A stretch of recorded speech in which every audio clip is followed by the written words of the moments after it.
Good morning, everyone, and thank you for joining us today. I'm Bradley McLean, co-founder of Regulation Asia, and today we're here to discuss the evolving landscape where financial crime continues to outpace traditional defenses. Our session, based on recent research between Regulation Asia and Symphony AI, titled Untapped Potential, Advancing Model Maturity, Predictive AI and GenAI Deployment to Transform Financial Crime Compliance in Asia, tackles a core question. How prepared are Asian financial institutions to harness predictive AI and GenAI to stay ahead of this in this dynamic environment? Now, we're all aware of the scale and complexity of financial crime today. It's estimated to cost up to 6.7% of global GDP, making the urgency for adopting AI clearer than ever before. Now, unlike earlier AI applications in finance, which focused on areas such as credit scoring or trading, GenAI represents a genuine turning point, enabling unprecedented insights into unstructured data. These new capabilities promise to push the boundaries of detection, risk assessment, and compliance. Yet, as we discussed the research, we identified that despite this potential, integration in financial crime compliance remains limited, with changes ranging from outdated systems to fragmented regulations. Our goal today is twofold. First, to provide a clear snapshot of AI maturity and GenAI role in compliance across Asia. And second, to outline actionable steps institutions can take to fully leverage AI's capabilities while balancing innovation with regulatory rigor. Now, before we delve into these insights, there are a few housekeeping notes along the way. One, we will be taking Q&A, so please use the Q&A chat to submit your questions. We will, where possible, try and address them at that point in the presentation, or we have left aside some time at the very end to also address them. Likewise, if you're experiencing any technical issues, use the question mark button. This session will be recorded and shared afterwards. Now, we have a lot of ground to cover, so without further ado, I'm honored to welcome our expert panel guiding us and to help create a little bit of context, but more importantly, keeping me honest around our research. We have Craig Robinson, financial crime subject matter expert with Asia Pacific with Symphony AI. Welcome, Craig. Thanks, Brad. And Thomas Hill, head of financial crime compliance, Asia Pacific with BNY Mellon. Welcome, Thomas. Thanks, Brad. I appreciate it. Wonderful. Well, before we delve into the questions with the panel, I wanted to get things started by setting the stage for today's discussion by looking at the methodology. The findings we'll discuss today are grounded in an extensive survey data and in-depth quantitative interviews with financial crime professionals across Asia conducted between July and September this year.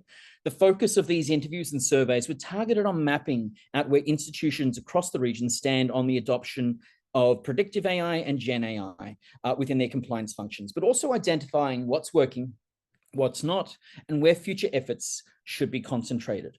Now, you'll notice that we spoke to a range of different firms from banks all the way through to fintechs, and we're talking to different types of institutions as well. We did have a particular focus on cross-border activities as part of that process, and we'll speak people involved in day-to-day operations, frontline compliance, technology, and governance of compliance frameworks. So before we delve and transition into the findings, I'm quite keen to maybe, start from the back, looking at the recommendations that we actually created as part of this research. We'll start by unpacking these recommendations from our research on advancing GenAI for financial crime compliance. Now, you'll notice that while they seem intuitive, our research highlights a significant gap between the perceived ease of adoption and the reality that institutions face in practice, which underscore how barriers impact real-world implementations. Now, our key recommendations are: one, expands beyond customer-facing functions. We noticed as part of the research, and we'll delve into this in a second, that there's definitely a focus, the focus within institutions today are skewed. Two, focus on high-impact use cases. Three, begin with scalable pilots. Four, showing effectiveness to leadership, essentially articulating value. And five, strengthening governance. And finally, engaging regulators proactively. Now, I wanted to show this up front because this is kind of what we'll go back to at the end of today's discussion to get the panelists' thoughts on their thoughts of these recommendations towards GenAI and AI kind of implementations across the region. So, as I mentioned, these may seem common sense on the surface. However, our research indicated that there's a clear gap between perception, reality, and implementation in the industry. So now let's dive into the insights behind these recommendations. Now, we're looking here at the first stage of theme one, assessing AI deployment maturity in strategies. Here, we're looking at how Asian institutions have adopted a diverse approach. Some are in the early stages, laying groundworks with data infrastructure and straightforward predictive models. Others have advanced to incorporate machine learning in their risk frameworks, as well as few of actively adopting GenAI. If we can move to the next slide, you'll see that when we ask the question, how do you currently assess your maturity across your institution? We see that there is a skew towards most institutions already implementing, though the vast majority, over 60%, are at the moderate or basic level. It's important to note here, we're not only looking at financial crime implementations, we're looking across the business. This includes everything from customer service, sales and marketing, through to back office risk management and fraud and financial crime. Moving forward, we see that, can you share your thoughts on where you're deploying the AI technologies within AML-related activities and what degree of adoption do you have? Again, we saw that the implementation across Asia, whether it's a developed country or it's an emerging country, we saw that generally, universally, most firms were at nascent stages. However, we see that the move towards AI is clear because we see that, as you notice here, no, but planning to. 41% are at least considering it, and with only 9.8 saying that there's no plans at all at this point in time. Moving forward. Priorities. Now, this is breaking down the priorities within the institution. And I'd like to get once we look at this for a few seconds, to really understand where the priorities are in terms of deployments of AI. We see that the transaction monitoring seems to be the greatest focus right now, KYC and data refreshers, versus at the other end of the scale, with anti-bribery, network risk analytics, and cybersecurity. I mean, Craig, at this point, it'd be good to get your thoughts on one, in terms of the priorities, and we're looking at either business or technology priorities. Does this ring true with your expectations in terms of the AI deployment? And what would be the difference, do you think, between AI or predictive AI and GenAI deployments in terms of priorities? Yeah, thanks, Brad. I think when we're looking at the context or the domain of financial crime, not too surprised to see transaction monitoring kind of sitting out there at the front. There's probably a few reasons for that that are quite acute to the benefits, I guess, that some of the AI advances can bring. If you think about transaction monitoring, it's got reasonably sort of low hit rates, if you like, in terms of things that turn out to be risky and then, move on to investigations and subsequent reporting and other actions and that sort of thing. And so to be identified as number one, those sort of factors, I think, are things that artificial intelligence, whether predictive or generative, can support making that better, if you like. I think it's interesting to see some of the other areas that sort of feature more in the group behind transaction monitoring, and then those sort of opportunities, again, around automation or detection as kind of, in my view, kind of the two major blocks of opportunity in AI. They're probably elements of them in most of those other blocks in there. So that'd be kind of my initial kind of take here, but it also seems very reasonable to be starting in an area where there's a lot of benefit to be had. Now, the data that we showed just before indicated that 60% of institutions rate their AI, machine learning maturity is either nascent or basic. I mean, Craig, again, from your perspective, and you're in a unique role kind of covering the region, from your perspective, how mature is AI adoption in Asia, and what do you see are the barriers to adoption that's keeping it at the nascent or basic levels? Yeah, as you sort of alluded to before, like the adoption rates within the financial crime domain itself are probably lower than perhaps other areas of financial services, where things like customer service and other customer-related sort of processes perhaps are starting to adopt or experiment with AI. So I think that's a pretty generic theme across Asia, and I guess we'll explore a little bit later in some of the other questions around what some of the drivers for that would be. But I'd probably call out one key one which I think would be labelled broadly with uncertainty, and I think there's a few sub-themes to that. One of them is, if you like, regulatory uncertainty. And often most countries have a lack of really distinct guidance, and there are a few exceptions to that. If we think about Hong Kong, I think they've probably got the most guidance out there in the AML domain. And the other is probably making sure that there's that really clear opportunity and use case within the financial crime domain. Once that's clear, then you can get a start. And if that's not present, though, then it makes getting a start difficult. Now, Thomas, Craig just mentioned regulatory uncertainty. You're in a unique role. You're an ex-technologist who now kind of leads, the financial crime kind of programs within your institution. How is regulatory uncertainty potentially kind of impacting your decision on either investing into or rolling out these types of technologies?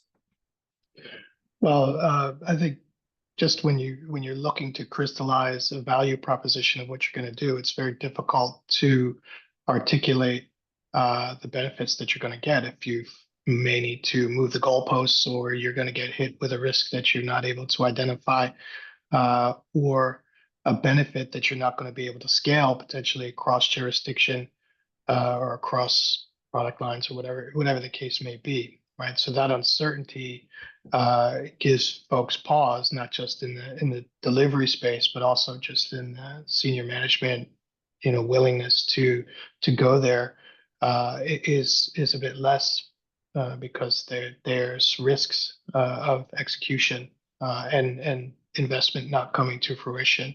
So that regulatory uncertainty is a real challenge, because many financial institutions like my own and others, we operate across jurisdictions. So it's awfully difficult to connect pieces that in some cases could be very risky to connect, or at least at a minimum you don't know. So that level of uncertainty hits at the value proposition that you're able to articulate and kind of depend on.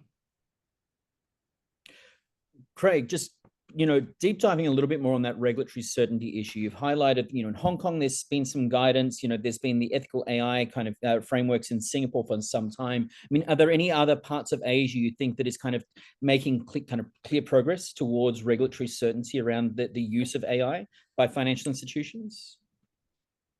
Yeah, look, I think ASEAN as a group, if you like, has certainly started some work there. It probably isn't far enough developed yet, but in my own personal view, that's allowed then individual nations to then sort of have their own frameworks from that. But I think that kind of regional harmony, as best that can be achieved, is certainly something that I'd like to see continue to progress.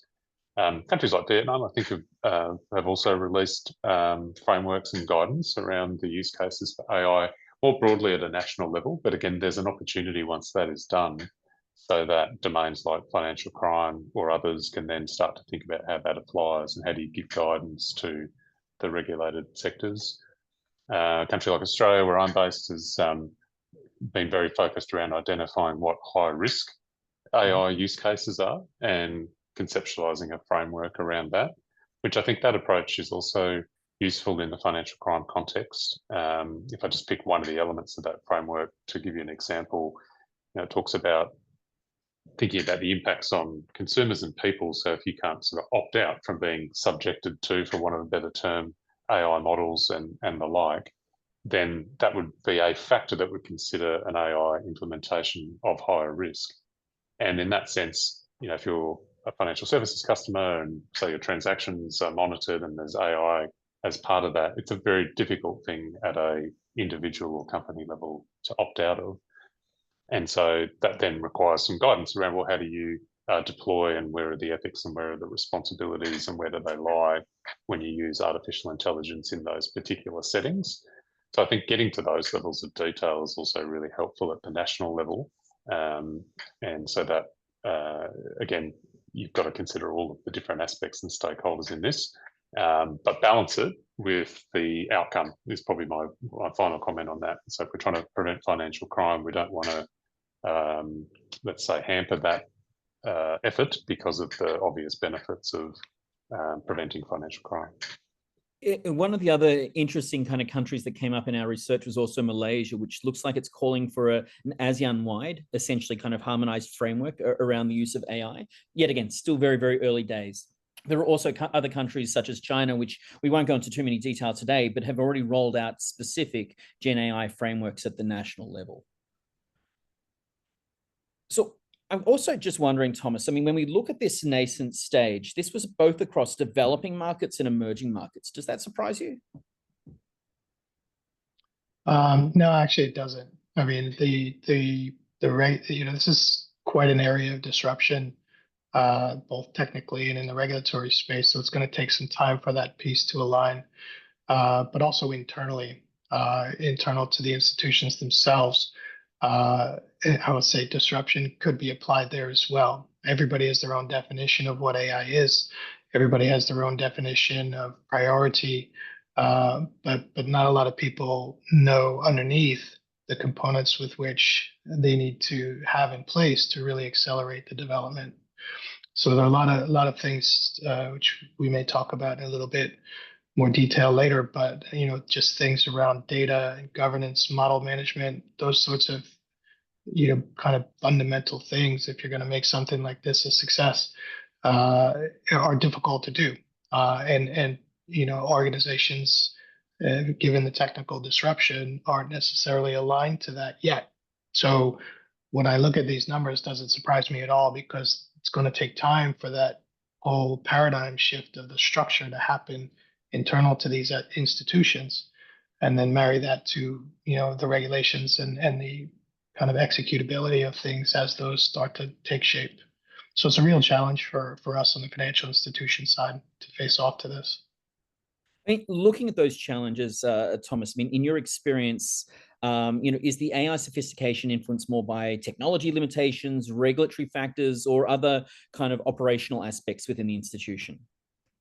I think actually in the AI case, it's all of those things.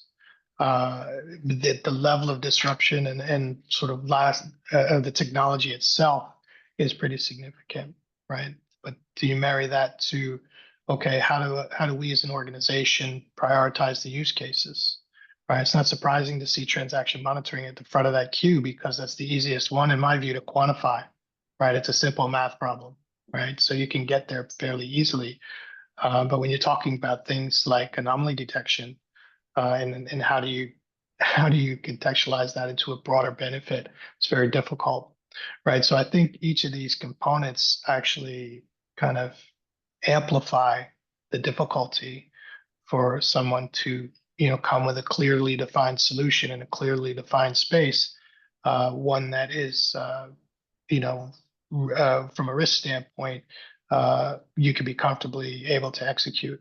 So I think given the state of disruption literally exists on the regulator side, the technology side, and internally into your organization, I think the combination of those things makes it very challenging to orient yourself to this type of solution. And hence you see in the data, in the breakdown that you see there, again, doesn't surprise me at all, because to get to an advanced stage, you have to be good at a lot of things, but also be navigating in an environment that facilitates that. And that's not easy to do.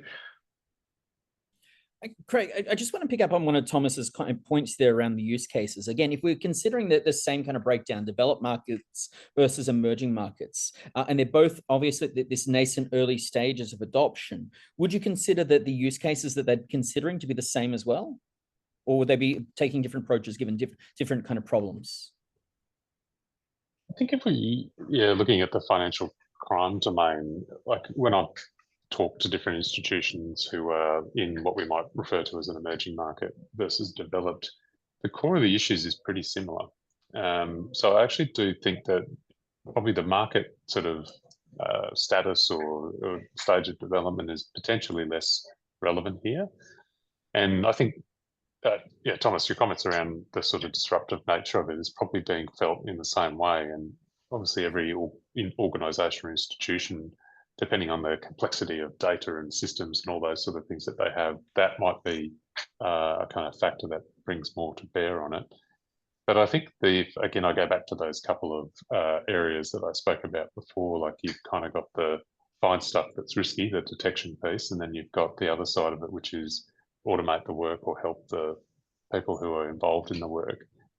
Those two things are very similar, I think, needs across whichever market you're in, whatever type of institution. And so by virtue of that, if there's a focus on one or both of those areas, you're probably going to find benefit whether you're in an emerging or a developed market. Again, to reiterate, because the problem statement's kind of the same, right? You're dealing with high volumes of information, you're having sort of low comparative detection rates, and then you've got a lot of people associated to a lengthy process to get to an outcome. Those factors don't really change that much, I think, across the markets. I'm keen to look at the priorities for AI development in financial crime slide, which broke down, what are the top priorities? I mean, one, it'd be great to get your thoughts here, Craig, in terms of breaking down what's the difference between predictive and Gen AI, but more importantly, of these priorities, where you see the line between this is a Gen AI kind of opportunity that you see with the institution, this would be kind of that predictive AI.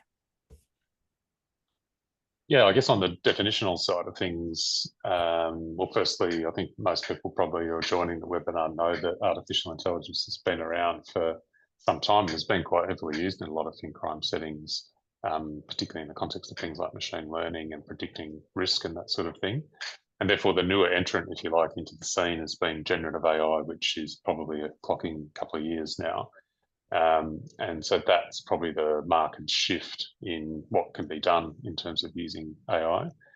There are absolutely cases, I guess, where predictive AI can stand alone and just be the thing that helps kind of work through data and look at potential patterns that might come up, or help you develop a score based on a set of criteria as to whether you should do something about an alert or not.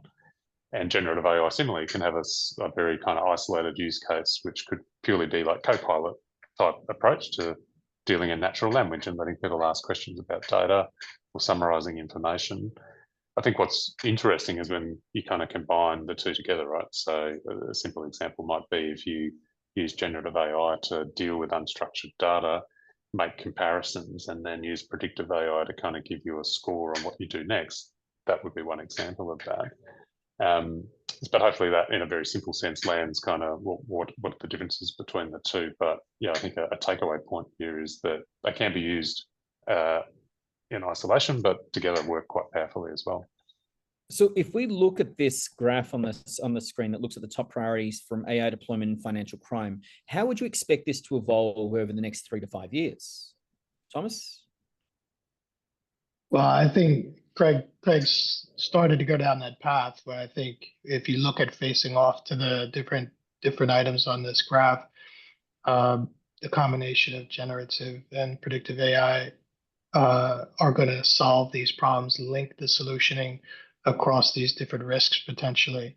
So you're going to be able to connect the risk outcomes with transaction monitoring, and onboarding or ongoing monitoring of your client to the other risks that come in, say around fraud or anything coming out of the ones sort of on the right-hand side. So I think the combination of the two will allow you to synthesize to a three-dimensional view of risk that we're not able to do right now. So we tackle it typically in transaction monitoring, or you got your onboarding processes and calculations as well. But how do you get the benefit of having a three-dimensional view of your client and of the risks almost in real time? And that is, to me, the real benefit of combining the two, because you'll be able to really coordinate your risk management and your resources to focus on risks across the board, rather than trying to kind of sequentially connect the dots between, say, an onboarding, then a transaction monitoring, then an investigation, and then back to onboarding, right? You'll be able to have that whole kind of risk ecosystem flowing with an integrated model. And I think that's really where I'm thinking that this is going to go, and that'll be the real outcomes or the benefits of scale that we'll get, because we'll be focused on the risks we need to focus on at each of the steps in the process, as opposed to doing kind of top to bottom of every risk at every step of the way, which is kind of what we're doing now. Yeah, Craig, Brad, just to jump in, I think, Thomas, you make a great point here, because at the end of the day, all of these, let's say, elements of someone's financial crime program, if you roll it right up to kind of global standards, they're all there to work in tandem to kind of prevent or help you detect and mitigate risk, right? Unfortunately, the reality for a lot of people is that because of the high data volume and high process element that's built around each of these processes, we're not kind of reaching that sort of preferred state that Thomas, I think, really articulated quite well. So in the context of that next kind of 3 to 5 year piece that you talked about, Brad, I think it is a bit of a two-track piece here. There's a people-orientated piece, which is around how do you actually just make people's life easier. If I break that down into really simple terms, it's so often that you see a pattern in data as an individual analyst, but you see that because your human brain's like, I saw that piece of information before, or I recognize that same pattern or that particular set of customers. I'm going to go look at that.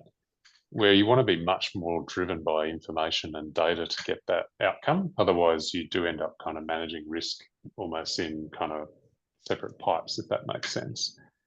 So that real, how do you help people kind of just get through the work they want to get through and think about risk at a much more mature level is probably sort of one of those things.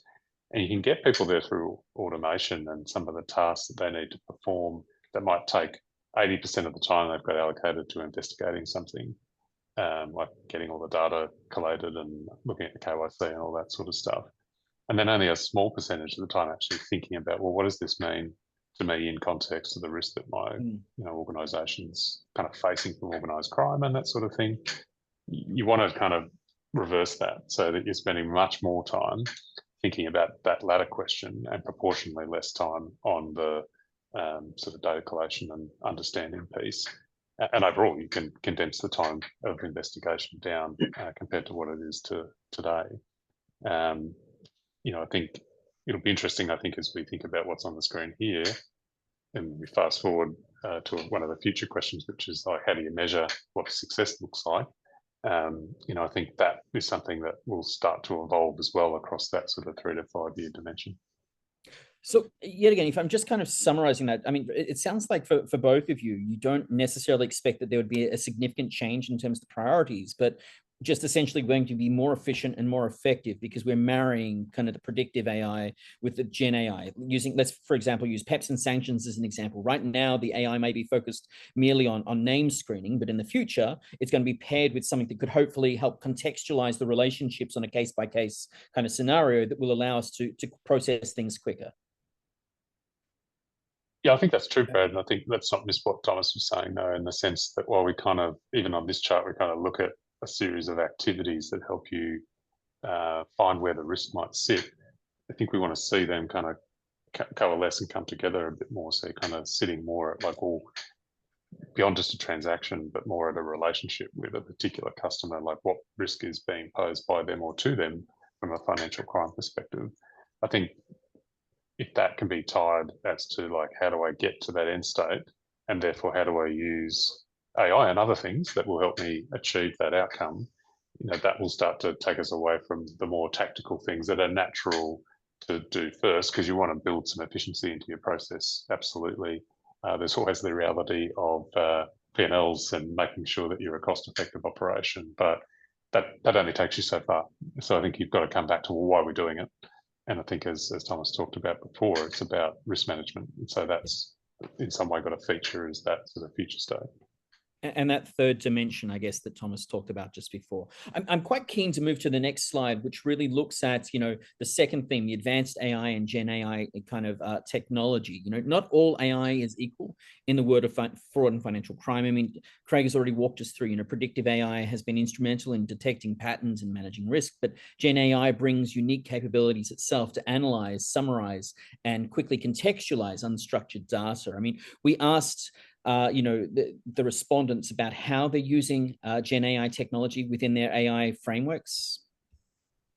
And we saw that there was a resounding kind of no, but we're planning to. Again, it's at this very, very early stage, nascent stage, with only a very small percentage saying there's no plans to.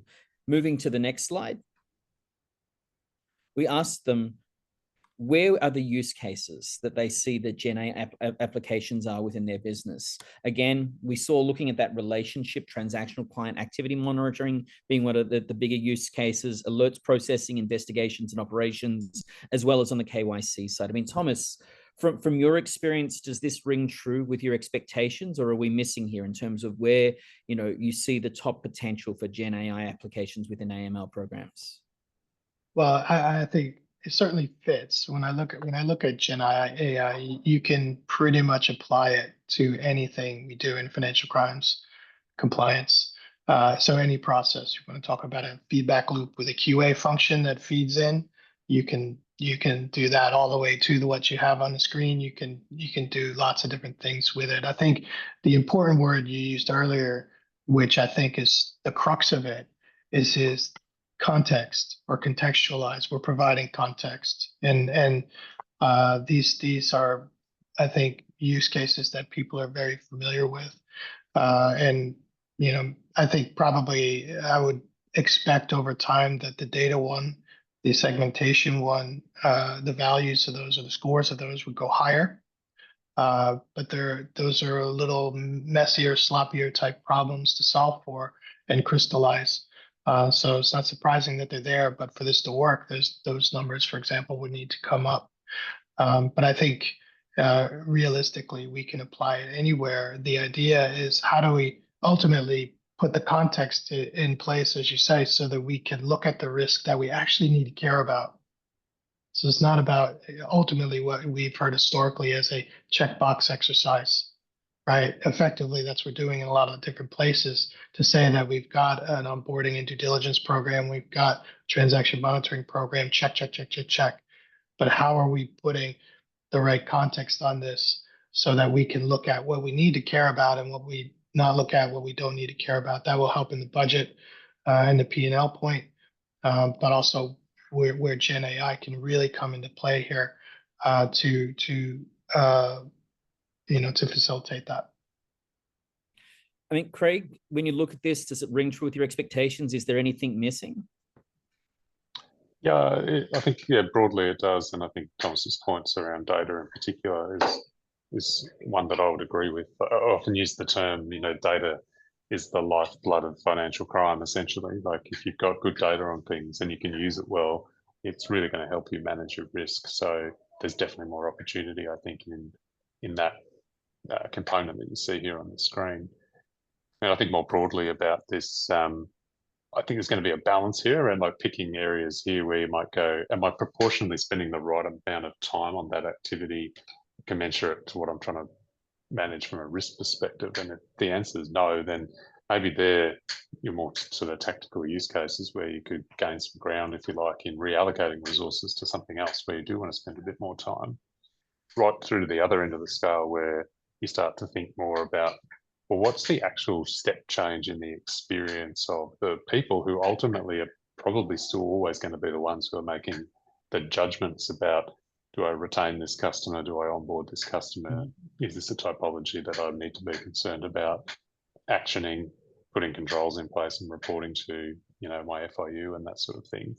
And so thinking about how that human experience piece is improved across these, whether it's helping people prompt through a process like an onboarding side of things, helping people navigate the multiple pathways you can go down when there are exceptions in a process, or whether it's just, I think I mentioned this a little bit earlier, like just giving people the opportunity to inquire information in a natural language way. I actually do think is a huge step forward in financial crime sort of operations world, and also in the sort of policy development world as well, to digest all of the sort of fire hose stuff that's coming towards you. So, a bit of a broad answer to your question, but no real surprises in terms of the things that are highlighted here on the screen.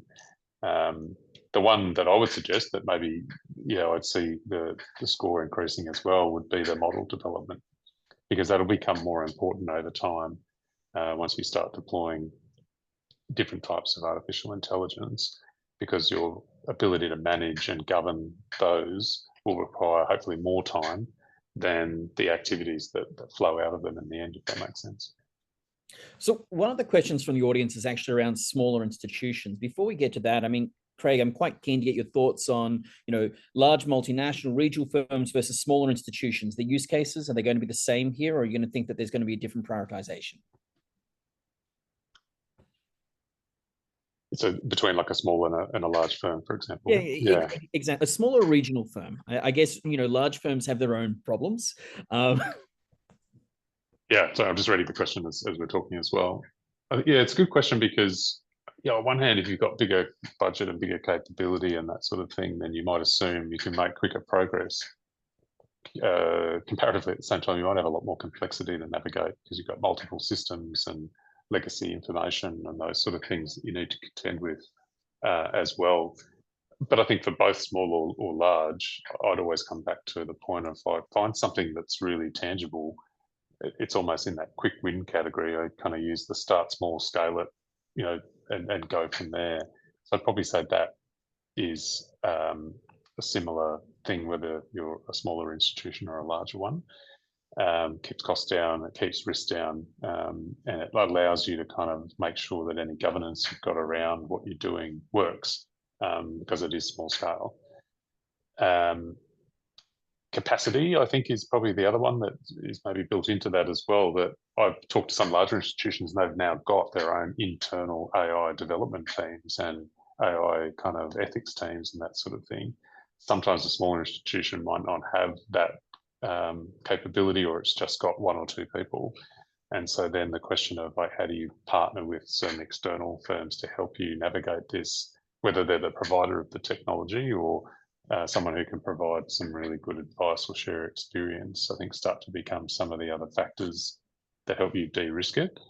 But yeah, the point is taken there that in terms of the core part of the question, in terms of it getting to be able to spend is the first step, then I think, again, I do come back to the, how can you show some real solid benefit, probably in that efficiency side of things, that helps the case for reinvestment. And it's almost you incentivize a program to deliver results, but do that short term, but have a thought about how does that lead you to what you want to do on a longer term basis.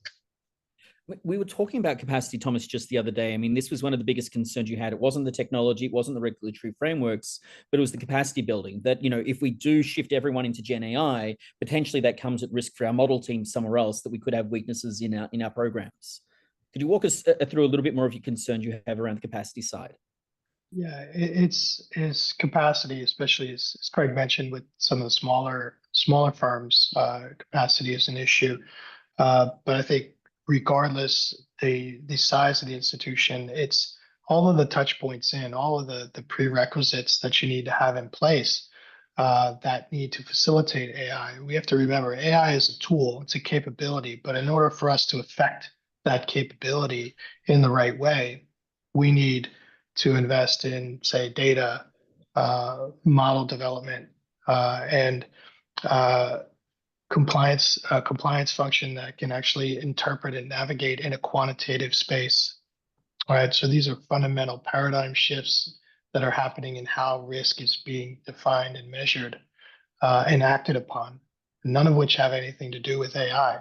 So while many firms are investing in AI centers of excellence and AI innovation, that's just one piece of the puzzle. You can't go live with that without an effective governance framework underneath, without an effective data framework and data underneath, right? So to me, when I look at it, it's almost like when I look at fraud and you see fraud is driven by weak points in the controls usually associated with people, right? Similar here, where you've got a great tool in AI, but in order for us, where it will break down if we don't get it right is on all the points around it.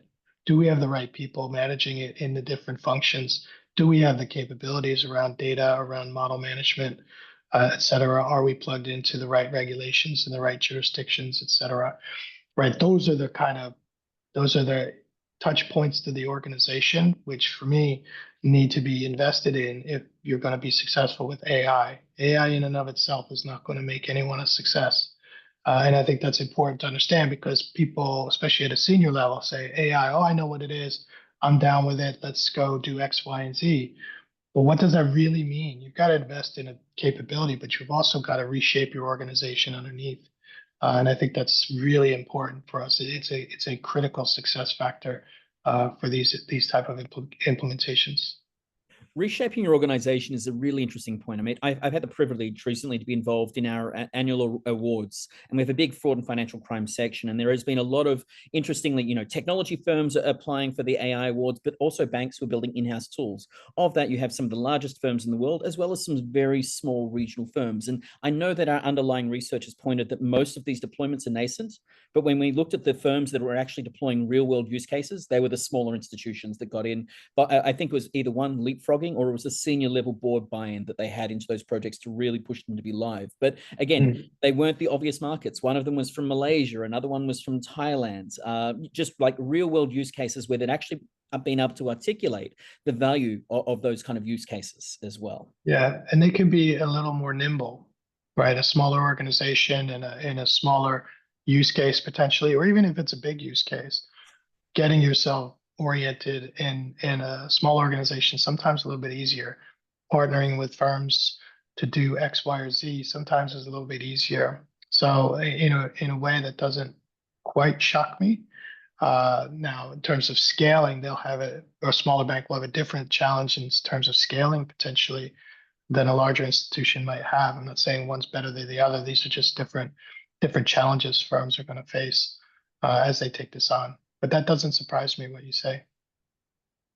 It's an interesting world where it seems some firms are now going to become, competitors to some of their previous partners. But I mean, Craig, I'm interested to deep dive in some of these use cases. There is a question again from the audience looking at transaction monitoring. But from your perspective, if we look at the transactions in client activity, what are the specific use cases you see there? I mean, transaction monitoring makes sense from a predictive kind of large model perspective. But when we're looking at Gen AI, what would be the use case you're considering? Yeah, thanks, Brad. Yeah, I think there's probably two bits on this one for me that we haven't touched on in as much detail so far. One way a little bit, and that is there's transaction monitoring in the context of how do you find the risk, and then a lot of the work is spent then dealing with the outputs, if you like, from a transaction monitoring system or capability. So I do think that process of how you manage that has got a huge opportunity in transaction monitoring. I think I've used the term broadly around automation. And I think for me, in that part of the piece of the work, if you like, there's a lot to do there. And things like autonomous agents, for example, in the generative AI context, I think would be prime opportunity for that. What do I mean by that? So that's essentially having particular agents who can go and do components of the task. So go fetch me the transactions related to my alert, help me decipher the ones that are relevant, look at past patterns of behavior. That the time that would take a well-trained agent to complete is a huge step forward. And you could think about a number of different other parts of the process, like an external web search or other components where you could apply that thinking. And that can just become kind of embedded into the way that you do it. And then I think at a broader level, detection is obviously the important piece, right? Because you can automate a lot of stuff or make things quicker, but if you don't kind of address the ultimate reason of transaction monitoring, which is to find risks and do it well, then you're only kind of fixing something that only works, as half as good as it could.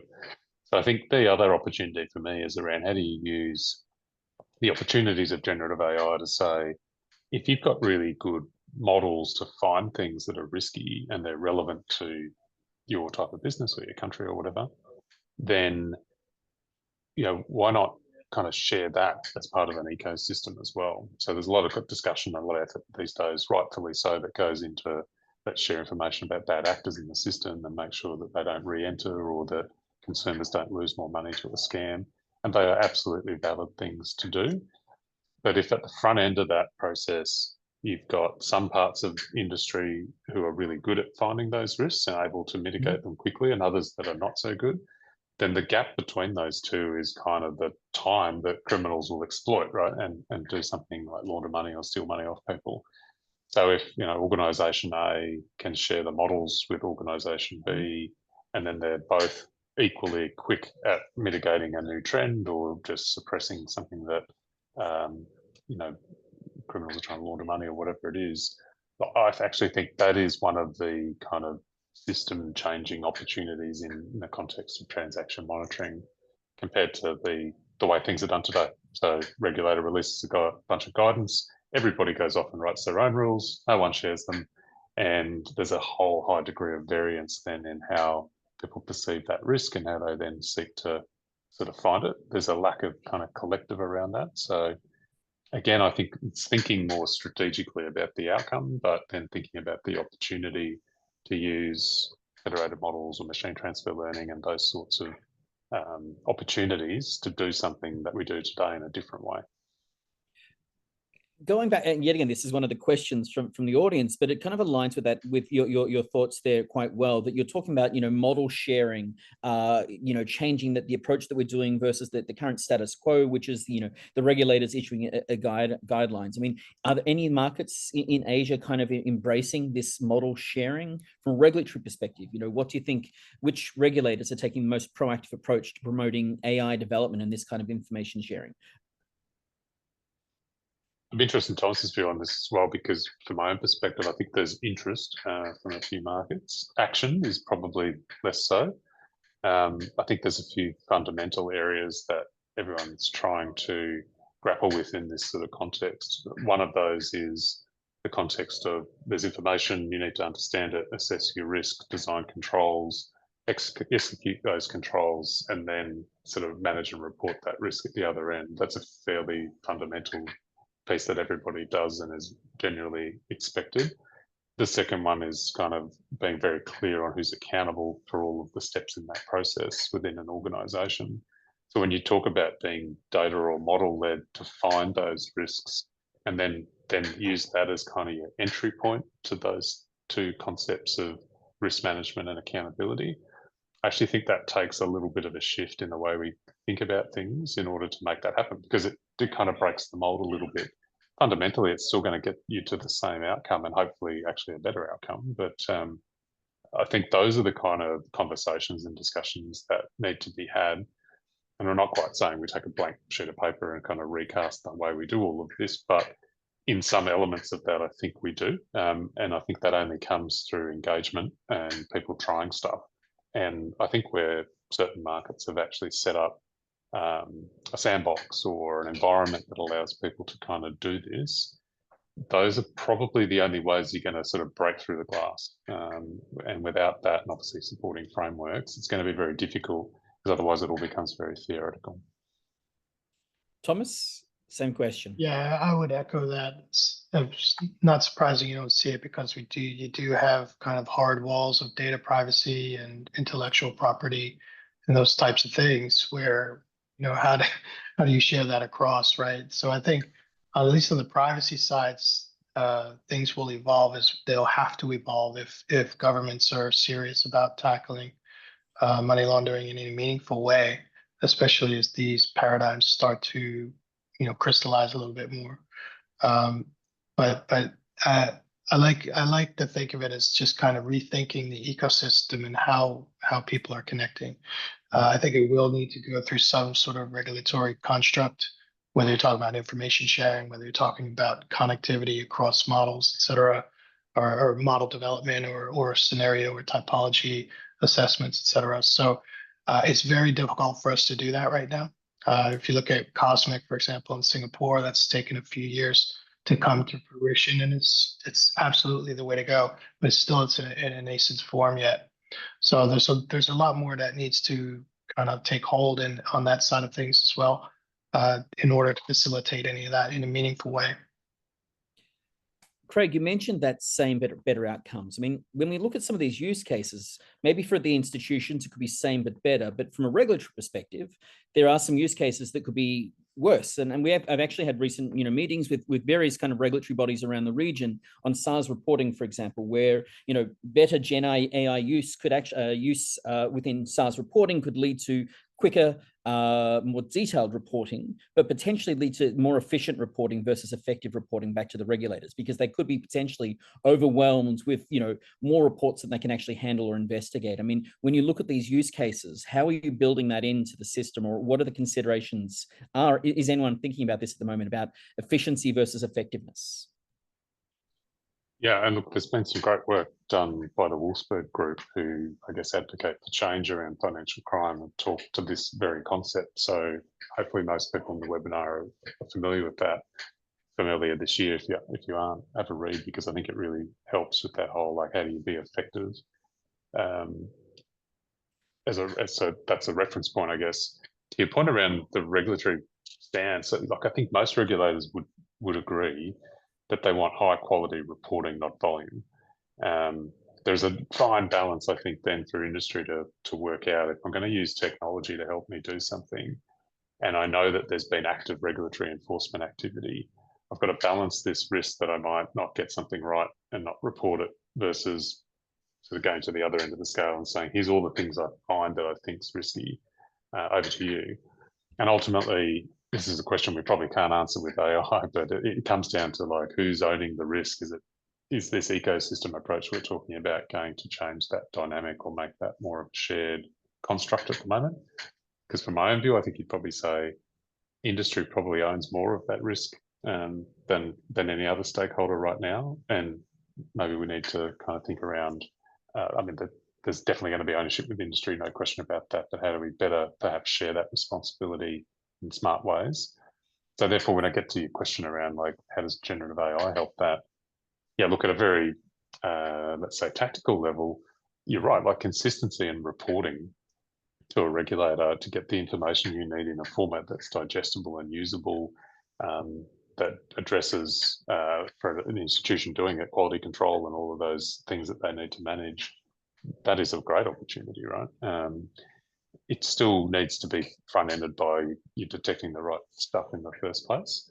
I could envisage a world too that if we extend on this ecosystem kind of approach as well, that regulators and or their financial intelligence unit counterparts at that government level should be actively participating with industry be able to sort of access information and assess how models are performing, and is this part of the regulated population got its dials turned right to the risks that it sees that are happening to it. That's a very kind of retrospective approach of how that gets done today, by virtue of a kind of, I've got to ask you for the information, I've got to go away and have a look at it and come back and make an assessment of how effective that is. Now, there has to be ways that we can leverage the opportunities with AI as a broad context, including generative AI, to kind of change that dynamic as well. I mean, industry owning the risk is a nice little segue to the third theme, which focuses on challenges, the challenges of implementing Gen AI for AML.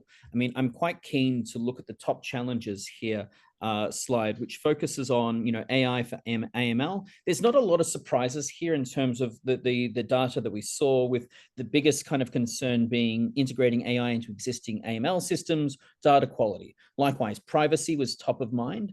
Data sharing challenges, non-privacy related, was, on the other hand, on the complete opposite ends. And likewise, looking at biases and fairness.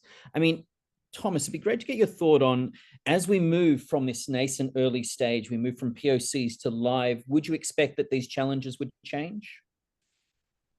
Along the way, I would say probably not. I would say that you're going to continue, especially as the organizations get larger and more complex. Integration is going to be a challenge. Right sizing your organization is going to be a challenge. So I would say, as we kind of come up the curve through this disruption, I would expect these to change, although the ones on the right-hand side may increase as you get closer to sort of tangible execution or tangible commercial value, where we've got to demonstrate a lack of bias in our models, for example. So I would expect those on the right-hand side to probably come up. But those challenges around integration and data quality, as you start solving for the problems, will start to come down. But in many ways, you can't even get in the door without the first four on the left, for example, right? So you have to solve for them in a meaningful way for you to start to have a tangible path forward. And once those challenges are met or on the way to being met, then you'll be able to evolve to those on the right-hand side. And I think those will rise in the challenge that they face. But that's the journey we go down as you ultimately look towards the implementation. So that's how I would see it unfolding. And there's going to be a lot of pressure to do that with fewer resources and not much time. And so we know the threat vectors in the environment are shifting quite rapidly. So we're going to see those two pressures along this entire journey. The other driver that we foresee that potentially would influence these challenges is certainty in the regulatory environment. So, for example, given that the focus in Australia, bias and fairness might be something that becomes a greater challenge moving forward. Likewise, data and privacy, depending on the regime that your firm is located. Again, I'm quite keen to move to the metrics used to articulate value. And Craig, again, you're working with institutions across the region. I'd be keen to get your thoughts on the key metrics for AI value articulation, because again, most of these deployments are competing for budget from other marketing, sales kind of initiatives, which potentially have direct bottom line kind of drivers from day one. How do you see these metrics, and is this the right direction when you're advising the firms that you're working with in terms of articulating the value? Yeah, what's the right metric? I think it's got to be a question that's relevant to the context of who the organisation that's looking to adopt AI, right? So I think that comes back to the question of what problem you're trying to solve. Where does AI have a role to play in that? And to Thomas's earlier point, it's probably not going to be just, I'm going to use AI here and it's going to solve my problem. It needs to be part of a wider strategy of change and transformation potentially across a financial crime function. But that said, there are realities of the world, and one of those is that you need to think about cost and having that cost to income ratio balance at a broader organisational level. So attacking the things that score highly on the chart here, like false positives, is an obvious area that provides that efficiency kind of gain. That's why I think that people can build confidence through using AI as well, because it's seen not just as a benefit in the context of that risk management domain, but just in terms of the overall good business management of a company. And so they do make sense to me that those metrics, at least in what was surveyed, sit at a higher level. Because I think while cost savings kind of sits in the middle there, you could argue that everything that sits in front of that probably has a direct relationship to it. The things that sit kind of further to the right are probably more the things that are like good outcomes, like false negatives, for example. You don't want to introduce high rates of false negatives, for example, as a result of adopting AI. But at the same time, you want to have a really good audit log and explainability to some of the things that were, on the last slide as well that we talked about. Thomas, we were talking about efficiency improvement the other day from your perspective of kind of one of the better ways to articulate value. I mean, I think the use case was in payments, saying, look, if we're competing against budgets from sales and marketing where there's direct bottom line kind of drivers, being able to process payments faster because we're more certain or we better understand the risk is an easy way to move the business forward. Yeah, I think that's right. I was going to put forth that if we couch it, because we don't do this in isolation, right? We're financial institutions, right? We're commercial enterprises. So putting the value proposition from a business process angle versus a AML angle or money laundering prevention angle in isolation, because this isn't done in isolation. This is a risk management practice put on a business process.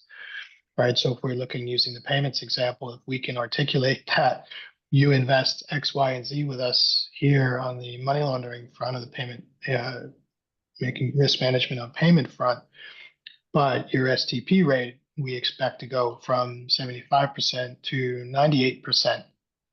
Right. There's a quantitative value benefit, value proposition and benefit that you can articulate in a language that senior management can understand. It's much easier for folks in senior management levels to understand that value proposition than a value proposition filled with either buzzwords on AI or buzzwords from a financial crimes compliance space.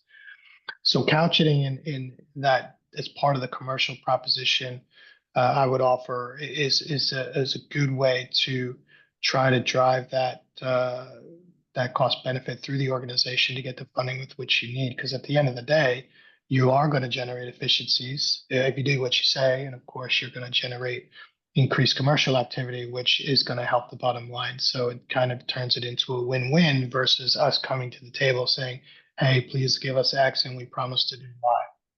So There's myriad business processes which we support. So I think there's lots of opportunities for us to do that.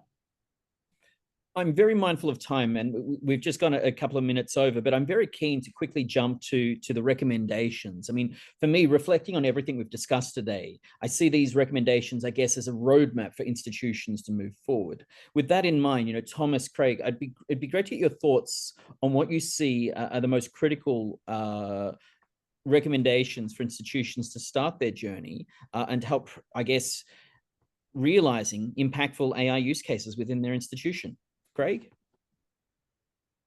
Yeah, well, firstly, I think they're all important to be done together, right? So I think that is probably an important takeaway for everybody. But if I have to pick one, then I'd say maybe the third one around start with a scalable pilot, right? So it goes to that idea that we've been talking about, that you know what you want to achieve, you get a very particular use case for artificial intelligence, you can articulate that broader business benefit that Thomas was just aptly describing, you go and execute that in a kind of contained and controlled way, build confidence, understand the governance. Sure, you'll find challenges as well, and that's good because then you can think about that for future cases. Now, that's probably the one for me that becomes really important. With one caveat on that, got to connect it to some future state piece that you want to do, right? In my view, it's got to be part of a broader transformational kind of journey that you want to take a financial crime capability on. Scalability and the future state. Thomas, your thoughts? Yeah, I would just drawing on that. I think it's a good segue. I think we as individuals and we as organizations, we need to embrace it. The amount of change is going to be staggering at all levels: organizational, regulatory, personal. It's going to require new skill sets from us. It's going to require new processes and changes all over the place. And I think it's important for us to go in with an open mind and go for the ride. And so getting the right mental state to know that you're going to go through some really challenging and exciting times and come out the other side in a very wonderful place with great experience, but also doing our job increasingly well. And I think for me, it's all about mindset, both personal and organization, and getting that oriented properly for this journey, which will be a multi-year journey for sure. You both sound cautiously optimistic. With that, unfortunately, we're out of time. We look forward to the coming year and discussing this more, but today we've only obviously just started to scratch the surface of the growing impact of predictive AI and GenAI on institutions in Asia. Thank you to our expert panel, Craig Robertson, financial crime subject matter expert, Asia Pacific with Symphony AI, and Thomas Hill, head of financial crime compliance, Asia Pacific, BNY Mellon. Thank you for being so generous with your time and insights this morning. While we couldn't address every question that came up or every data point that we researched into, we do welcome our listeners to read the full report. We'll also send a copy to everyone once it's available tomorrow. Before then, feel free to visit regulationasia.com to find out more about our work underway to address financial crime risk and the balancing act with technology across the region. Again, thank you to everyone, our panelists, and for everyone for their questions and listening today. Thank you for joining us, and we look forward to speaking with you again very, very soon. Thank you and goodbye. Thank you. Thanks, guys.